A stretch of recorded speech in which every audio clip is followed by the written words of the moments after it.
Hi, I'm Duncan McNair. I've been going to Salem for about 5 years now. What I really like about Salem is the people are really nice and friendly, and the pastors are very helpful with any sort of problem. If you need to talk to them about anything, they're really keen on helping you. Confirmation was really fun. At Miley Ridge, we did a bunch of fun activities and stuff that helped us strengthen our relationship with Christ and God. There was a pool there. The food was really good.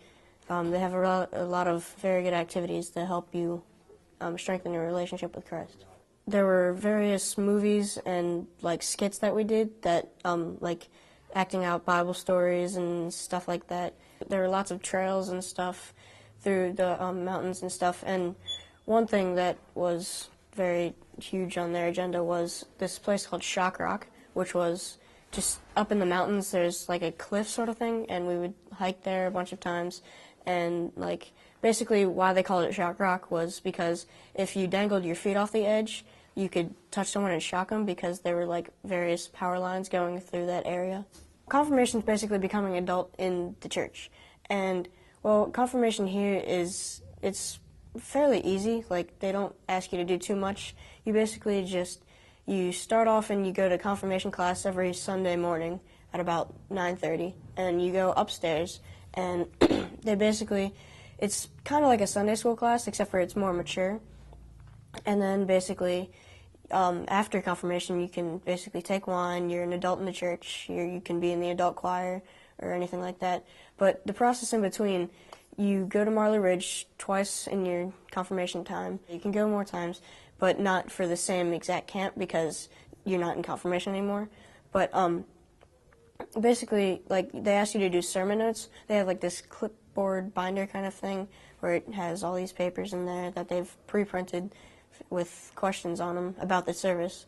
And you basically just fill that out during the service. You have to do a certain number. I'm not exactly sure how many, but you have to do a certain number to graduate, if you will, to become an adult in the church. Youth drop in basically not every Friday night, but I think once every month, one Friday in every month.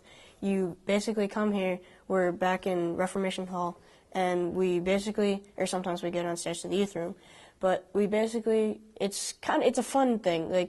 You just go with your friends, and you can take people that don't go to the church if you want to, but most people don't. But so basically we just hang out back there and just hang out, play games. Sometimes we can go outside if it's bright out because it's late at night. And we play games, and then for 20 minutes at one point during the whole time, Mr. Don gathers everybody and we have a talk about, sometimes it's either love or just what Christ has done with you this week. And you basically just do that, and then you go back to playing games and stuff, and then you go home. The youth service is basically once every church year. The youth gather, and we basically do a service where we do everything that the pastors and helpers would do. You do communion, which is pretty much what all the acolytes do, and people get assigned different prayers or readings to do, and so we usually do a song. And this year we did "Walking in the Light of God," where 3 different groups of people would walk down the aisle doing different either dancing or acting out a prayer or something like that, just to kind of reenact the song. And sometimes we do a little play or something, but usually it's just a song or something.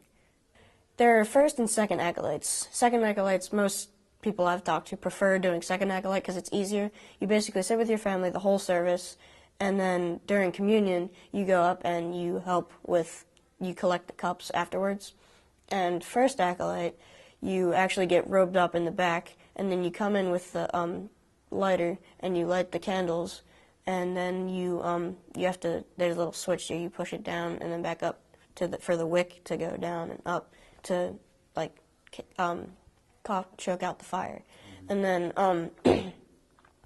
you basically do the same thing that the second acolytes would do, except for you sit up there the whole time, and you just stand up with everybody when they're singing or doing a prayer or anything. But yeah, you pretty much just sit up there, but doing the normal things that you would do. But also you have the bowl or the bowls that you give to the ushers to collect the offering, and you can go down and like shake hands with your family and your friends and stuff when we're doing the sharing of the peace. And then, yeah, other than that, you basically do what Second Acolyte would do. It's just collecting the communion cups from people when they're done. It's a very diverse congregation, and one of the things I like about having a diverse congregation is everybody's interests are kind of, they're not mutual. They're just, like, everyone's interests are different, but they overlap with everyone. So you're connected with someone who's connected with another person, like, through their interests. So if I'm interested in something, I can talk with someone about that subject, and then if I'm interested in something else, I can talk to someone else about that subject. So I can just talk to anyone about any subject I want, because it's very diverse and everybody's pretty much interested in various things. Some people say it looks like a castle, so like sometimes when my friends ask me, oh, what church do you go to, I just tell them the one that looks like a castle, and they automatically know which one it is, because it's a very historic sort of landmark, if you will, in Catonsville.